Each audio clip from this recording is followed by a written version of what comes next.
मध्य प्रदेश में 17 नवंबर को मतदान है। उससे पहले सी वोटर का सर्वे किया है और इस सर्वे में साफ दिख रहा है कि मध्य प्रदेश में किसकी सरकार बनने जा रही है। वहीं दोस्तों, मध्य प्रदेश में बीजेपी और कांग्रेस के बीच ही मुकाबला है। आपको बता दें दोस्तों, ये सर्वे में कुछ लोग से बात करके उनके अनुसार अनुमान लगाया जाता है। ये कोई एक्चुअल डेटा नहीं रहता। ऐसा नहीं है कि नतीजे भी ऐसे आएंगे। अगर ये सी वोटर सर्वे के अनुमान सही साबित होती है तो ये बड़ी बात है, लेकिन चलिए वो तो हमें नतीजे आने के बाद पता चलेगा। दोस्तों, आपको क्षेत्रवार समझा देते हैं कि मध्य प्रदेश का क्या चुनावी गणित है। दोस्तों, 17 नवंबर को वोटिंग है और उससे पहले ये जो सर्वे आया है, इसमें कोई शक नहीं कि ये शिवराज सिंह और सिंधिया की रातों की नींद उड़ा देगा, क्योंकि इस सर्वे में भारतीय जनता पार्टी कांग्रेस से मुकाबले हारती हुई दिख रही है। चलिए आपको क्षेत्रवार समझाते हैं। सबसे पहले बंगेलखंड की बात करें तो दोस्तों, ये बेहद इंपॉर्टेंट एरिया है। यहाँ 56 विधानसभा सीटें हैं, यानी 230 सीटों में से 56 विधानसभा सीटें सिर्फ बंगेलखंड के अंदर आती है। और यहाँ दोस्तों, कांग्रेस 32 से 36 सीटों पर जीत हासिल करते हुए दिख रही है सी वोटर्स के सर्वे में, और वहीं बीजेपी 19 से 23 सीटों पर जीत दर्ज करते दिख रही है। इसके अलावा अन्य 0 से 3 सीटों पर जीत हो सकती है, यानी बघेलखंड में कांग्रेस ज्यादा सीटें जीतती दिख रही है और बीजेपी कांग्रेस की तुलना से पीछे जाती हुई दिख रही है। दोस्तों, बंगेलखंड में तो कांग्रेस का दबदबा मजबूत होता दिख रहा है, और अगर यही प्रदर्शन अन्य इलाकों में भी रहा तो कांग्रेस शिवराज सिंह और सिंधिया की मुश्किलें बढ़ा सकती है। दोस्तों, अब चंबल की बात कर लेते हैं तो चंबल में भी कांग्रेस का दबदबा दिख रहा है। ये भी बड़ा अहम इलाका है, सिंधिया का गढ़ माना जाता है। ये विधानसभा की कुल 34 सीटें आती दिख रही हैं, और इन 34 सीटों में भी देखिए किस तरह से कांग्रेस एक तरफा जीत हासिल करते हुए दिख रही है। दोस्तों, 26 से 30 सीटों पर कांग्रेस जीत हासिल करते हुए नजर आ रही है, जबकि बीजेपी को कुल 4 से 8 सीटें मिलने की संभावना है। और अगर ऐसा हुआ तो महाराज का क्या होगा वो तो वही जाने। दोस्तों, महाकौशल की बात करें तो महाकौशल में कौन आगे है, क्योंकि ये भी बड़ा अहम हिस्सा है विधानसभा का। कुल 42 सीटें आती हैं और इन 42 सीटों में से 22 से 26 सीटों पर कांग्रेस जीत हासिल करती हुई दिख रही है सर्वे के अनुसार, जबकि बीजेपी 16 से 20 सीटों पर जीत दर्ज करती दिख रही है। इसके अलावा 0 से 1 सीट अन्य उम्मीदवारों के खाते में जा सकते हैं। दोस्तों, साफ हो गया है कि महाकौशल में भी चंबल और बंगेलखंड की तरह ही कांग्रेस बढ़त बनाती हुई दिख रही है, और यहाँ भी 22 से 26 सीटों पर कांग्रेस को जीत मिलने की संभावना है।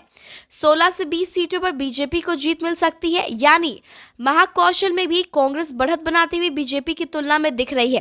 और अगर 42 में से 22 से 26 सीटों पर कांग्रेस जीत रही है तो निश्चित तौर पर यह अच्छा प्रदर्शन कहा जाएगा।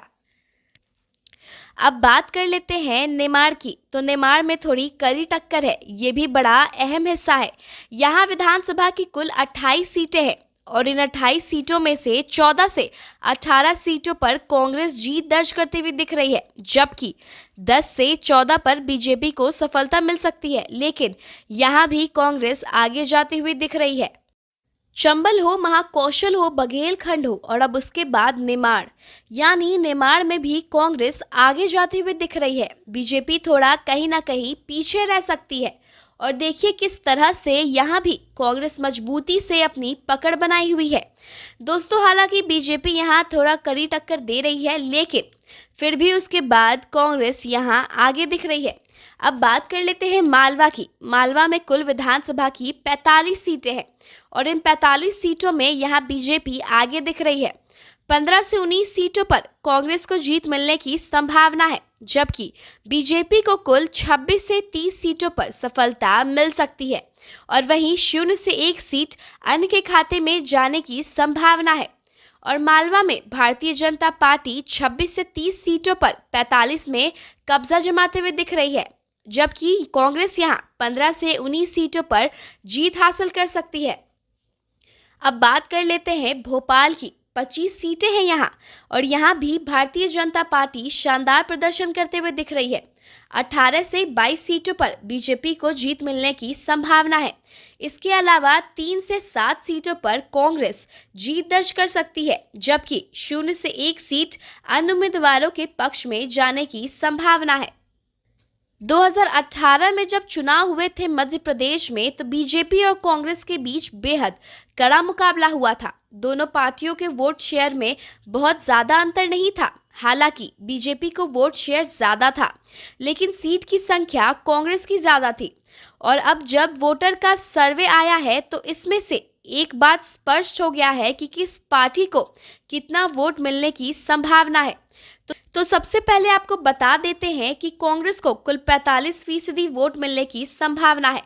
2018 में उसको 40.89% वोट मिला था, लेकिन कांग्रेस के वोट शेयर में बढ़ोतरी देखने को मिल रही है। वहीं बीजेपी को 2018 में 41.2% वोट मिला था, जबकि 42% 2023 के विधानसभा चुनाव में बीजेपी को पक्ष में वोट जाने की संभावना है।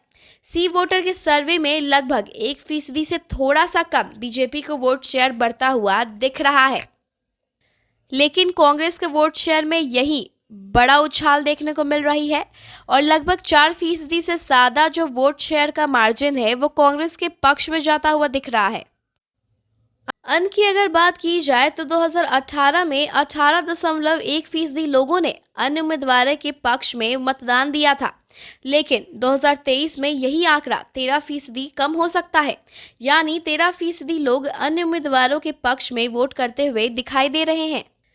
दोस्तों, मध्य प्रदेश एक अहम राज्य है। हालांकि 2018 में भी बीजेपी कांग्रेस की तुलना में पीछे थी, लेकिन बाद में सिंधिया के बीजेपी के साथ जाने के बाद से मध्य प्रदेश में जो सियासी तथा पलट हुआ, उसके बाद शिवराज सिंह चौहान मुख्यमंत्री बने।